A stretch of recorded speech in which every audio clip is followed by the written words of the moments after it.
Welcome back to Real Phonies, where we take a love for movies and television and combine it with very little knowledge about movies or television. I'm your host, Christian. Joined with me is Joseph, like always. Yellow.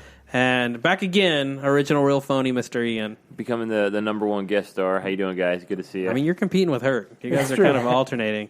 But we're going to bring you some news. Ian, why don't you hit us up? So, happy holidays, everybody. Hope you guys have a good Christmas. News kind of slowed down the last week because of that, but there's some stuff we wanted to talk about. Last couple weeks, yeah. First thing is, if anyone watched I guess the new Christmas tradition is to watch a Bird Box on Apparently the Christmas it is. break. Yeah. Is 45 million people, 45 million accounts watched it in the first week, which is the new Netflix record. So really like 200 million people really watched that's it. 45 accounts, 45 million accounts, and everyone shares. So they said that's their new record for original content in a week. That's crazy. So that beat, I guess, Christmas Chronicles. They don't really release their stuff. It's No, very they don't. private, but they did tweet this out and said that and what they consider a view is watching 70% of the movie. So that means they watch 86 minutes. I read it this morning. Yeah. But I thought that was interesting. I mean, literally everyone I know has talked about this movie. Yeah, for sure. I haven't watched it. I haven't seen it either. yeah, I've seen the memes, and I'm a big fan of the memes. But other than that, I haven't seen it. Next thing is Jon Favreau tweeted out on Christmas a picture from The Mandalorian of IG-88. Yep. IG-88 is kind of a one of those bounty hunters in the background of Empire Strikes Back, and everyone kind of created all this backstory and became obsessive over like Bossk, and it's where Boba Fett was first introduced. And He looks like the murderous teapot. yes, yeah, for sure. That'd be the best way to describe him. Yeah, it was just a cool nod. Something definitely going to get people excited about seeing IG-88 actually do something. So what that makes me think, do you think we see Bossk? I think Bossk is dead. I can't remember, though. Do we see any of the other bounty hunters? Because that would be cool if you make this just a bounty hunter show. And maybe they're all after... Like, if I was going to make this the pitch of my show, maybe there's a big elusive target, and there's like 6 different bounty hunters, and they're all trying to go after it. That would be fun. And you could switch perspectives. I think that could be cool. And I can't remember. Kind of turns into a Hunger Games situation. When did we establish bounty this one hunters. is set? Post Return of the Jedi. Okay, so And yeah. it's something to do with the Mandalorian. It's Mandalorian. Yeah, I don't know if the movie's set on Mandalore or not, but all we know is the character's a Mandalorian. Yeah. I think it's in the Outer Rim. He's a bounty hunter. But we'll see. Next thing is on Christmas Day, Jordan Peele, who directed Get Out. Mm-hmm. And is famous from Key and Peele. And his next movie's been called Us. It's been shrouded in secrecy. He dropped the first trailer, and he's kind of doing a new monster thing. It's doppelgangers, and he spent a lot of time. It looks like, in what I've read in interviews, like creating a mythology about it, and it's going to have like rules, and like he spent a lot of time, and it looks really good. What do you guys think? I love the trailer. So it stars Winston Duke and Lupita Nyong'o from Elizabeth Moss. And Elizabeth Moss from the first two are from Black Panther. Definitely everyone from that franchise is going to get legs other places from that. But I mean, look, Get Out was great. I suspect this one also is going to be a solid horror movie with a lot of thought provoking, conversation provoking themes and things. Also to me, I don't know if it's true, but it looks like the young the son might be the kid from Moonlight. I can't say that for certain. But he looks familiar to me, and I know that he's in a new movie. But the thing that stood out for me on that trailer is that song. I Got 5 on it. Uh-huh. That they make that super scary. I think he's like turning into like a scary movie Tyler Perry, and I think he's gonna get a following like that. And I think he's getting this movie is probably gonna make a lot. He's of also money. got the new Twilight Zone. Yep. He's got going. That's on right. I now. forgot about that. Yeah. But he should start putting like Jordan Peele's Get Out on his stuff. Man, who thought when Key and Peele ended that Jordan Peele was going to be the one that's like just skyrocketed? Yeah. Like he's at the point where I don't even think of him first as Key and Peele anymore. No, I think don't. of him as Get Out. Yep. So that's cool for him. Next is MIB International trailer. It's got Chris Hemsworth and Tessa Thompson. They have great chemistry from Thor Ragnarok. It's a spin-off of the Will Smith franchise. It takes place in Britain? London. I think London. Yeah, London. What do you guys think about it? It was fine. F. Gary Gray directing the film. Who did Furious 8. And Straight Outta Compton. Yep. And look, I like Straight Outta Compton a lot. It's one of my favorite movies. We've talked about it on this podcast. However, I did not like Fate of the Furious. So I'm a little iffy. The trailer looked fine. There are some nods to the established universe. You see the picture of J&K fighting the roach, and wasn't Emma, what's her face? She was in the last one, right? I think she was in Men in Black 3. So it's still in the same universe. Oh yeah, and I like that Liam Neeson's in it. It looks like the plot from what I'm so done with Liam Neeson. Yeah, he's definitely leaning into it. It looks like the plot's going to have a mole, so I could see maybe Liam Neeson's the bad guy. I think that would be fun. Yeah. That would be cool. Like play off his tough guy role, but it's got the aliens. Yeah.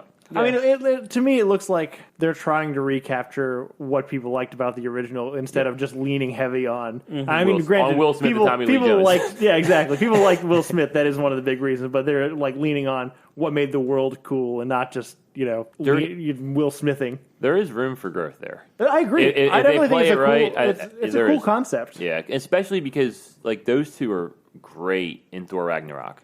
So I think they can do it. My only thing, and I know this is like maybe blasphemous, I would have been okay with a complete reboot of this franchise and seen like a new version stylistically of what this world looks like. Because is this based on a comic book? It is. Yeah, so there's stuff to draw from. And so this, obviously feels very familiar, and I would have been okay seeing a different take, a new, completely different version of it. I will say, Chris Hemsworth should be a comedy actor. Like, definitely. His comedy timing very is funny. Hilarious. So I'm glad to see him taking on more of those roles. Aladdin. So I guess Disney tweeted out through Entertainment Weekly some set photos. And these are not just these are what they wanted us to see. Yep. This is hey, guys, look what we got here. And it was very bad. It's Will Smith as the genie and Aladdin and Jafar and Princess Jasmine. And Abu. And the costumes look very bad. They look like not Disney quality. It's not got the polish. You know what I mean? It reminds me of when they first released the X-Men Apocalypse photos of Apocalypse, and he just looked awful.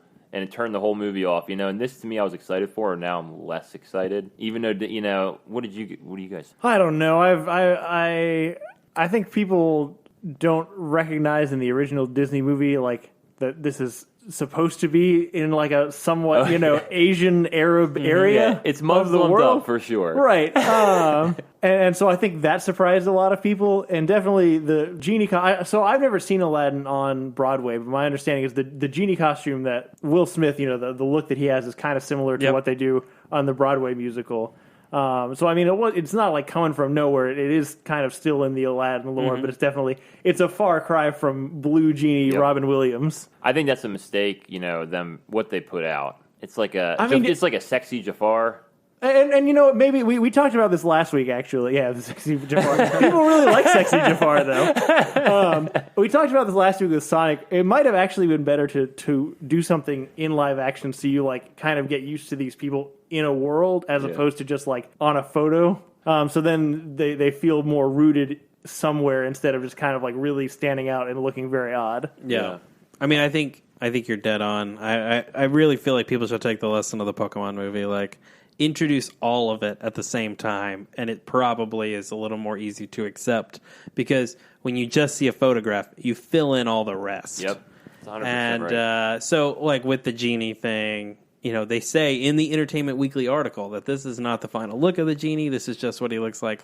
He has a human disguise. He will be blue. Yeah. And everyone's still that's Will Smith. That is not the genie. Yep. My genie is blue. They need to stop putting these things out.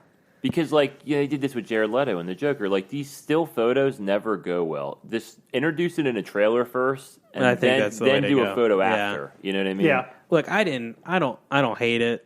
It's not. It definitely isn't my favorite thing. I don't love a lot of these live action remakes in general. But it's fine. I don't have as strong of opinions either way. I definitely didn't love it, but I didn't hate it. It was just, it is what it is. I see. We'll see. And the last thing is the Hellboy trailer released about a week ago. I don't know much about Hellboy. I've only seen the first one. I don't even think I've seen the second one. But this is a reboot. But the trailer it did look bad. What did you guys think? I didn't like it. I didn't like it either, which is a real bummer because the basic concept and comparatively, they released a still photo of the costume of David Harbour in the Hellboy costume, and it looked great. It was fantastic. That's true. This is role reversal of what we just It talked is, yeah. And I was really excited about the concept, but this does not look good. It looks like it's leaning on kind of a crude humor. I don't know. I think when we saw that first image and it was in black and white and he's standing on the staircase holding a gun and you're oh, this is gonna be a dark, Right. more kind of gritty version of Hellboy. And then, the trailer's like very basic humor. Uh-huh. The action sequences looked very kind of, I don't know, cheesy. It just reminded me of like what we thought comic book movies were in the early 2000s. Yes, that's actually a good... And I hope and pray that it's not that. But we get the first trailer and the movie comes out in like 3 months. It seems... Show, right? Huh? Show. Is it a show? Or is it a movie? No, it's a movie. Oh, I thought it was a show. No, it's a Hellboy? movie. Yeah.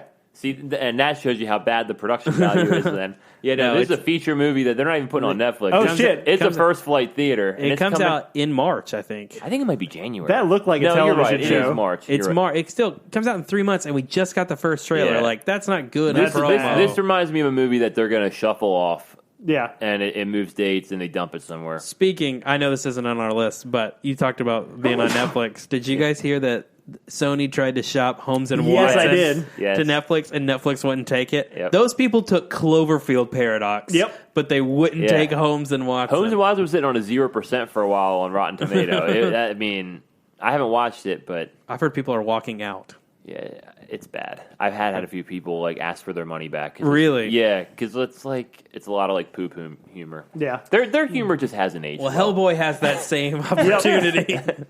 So that's it. That's it for this week. For news, anything you guys else? no. So that's it for the news for this week. Join us a little bit. Actually, it'll probably come out about the same day, honestly.